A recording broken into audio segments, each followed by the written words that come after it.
Today is Monday, April 22nd, and this is the ADM Investor Services Weekly Market Kickoff.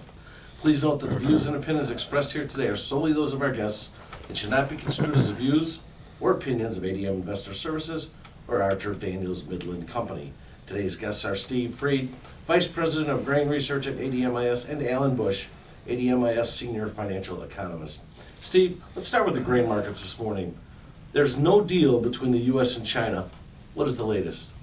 They're still talking. Next week, the U.S. delegation goes to China to try to iron out the last supposedly 5% of the deal. Probably that's enforcement of all the rules that are going to be agreed upon, especially by China, and what they're buying or what they agree to buy upon. And then on May 6th, the Chinese delegation comes back to the United States. Right now, the guess is that there might be something by the end of May or early June. During this time, prices continue to sink lower.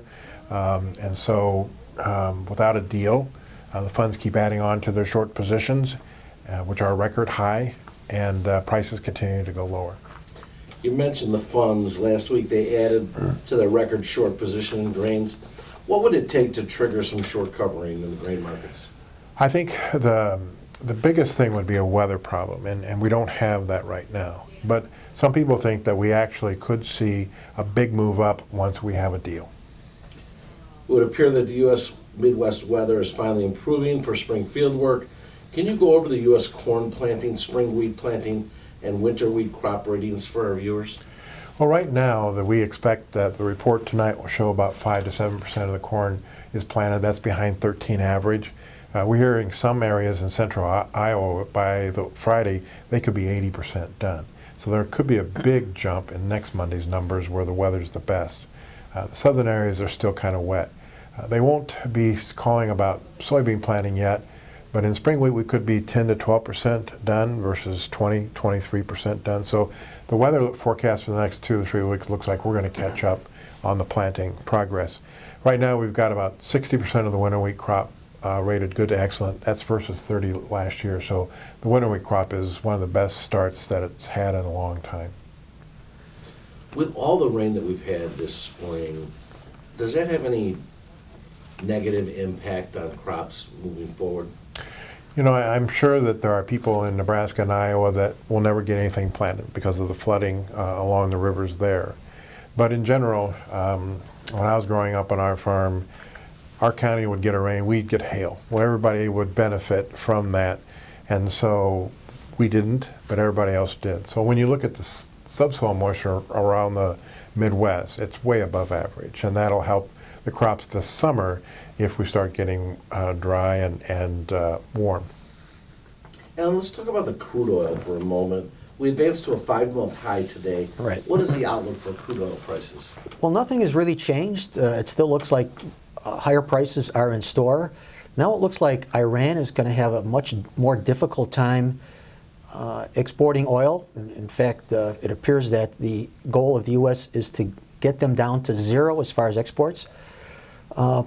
So the trend is still higher, and I'm still looking for 70.50 for the next chart objective on the upside. Today's sharp advance in the crude oil market is also supporting the commodity market index, which is a basket of many different commodities. Right. Is this a trend that you feel is likely to continue? Well, I do, and the crude oil is a big component of that, and some of the other commodities have firmed up as well, such as copper, but the crude oil is the leader. But I do believe that commodity prices are going to continue to increase as measured by the commodity market indexes. So there's further strength in store, and I think a lot of this is going to be inspired by central banks that are moving more toward accommodation. So the trend is higher for these indexes. Finally, Alan, China's Politburo meeting signaled that China's economy is stable enough that extended support may not be needed. What does that mean? Does it mean a less dovish policy stance? And has the Chinese economy bottomed, in your opinion?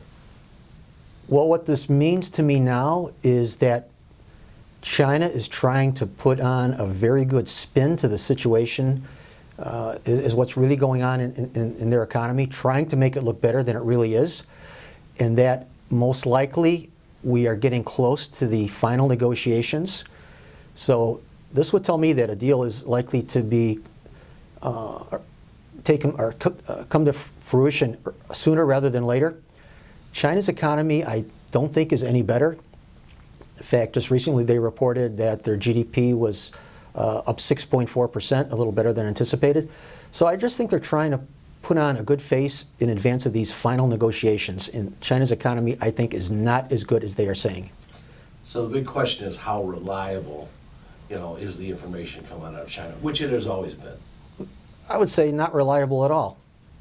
But the key is this suggests that a deal is close. And a deal of close would raise economies in both the U.S. and China, and really globally. Absolutely. That is the case, and that might be one reason why stock index futures have been so strong, among other reasons. So, of course, that reinforces at least my bullish outlook on the indices. Thank you both. Remember, the views and opinions expressed today in this video are solely those of our guests and should not be construed as the views or opinions of ADM Investor Services or Archer Daniels Midland Company. If you'd like more information about our brokerage services, like to speak to one of our experts about managing your risks, or would like to open a trading account, please visit www.admis.com.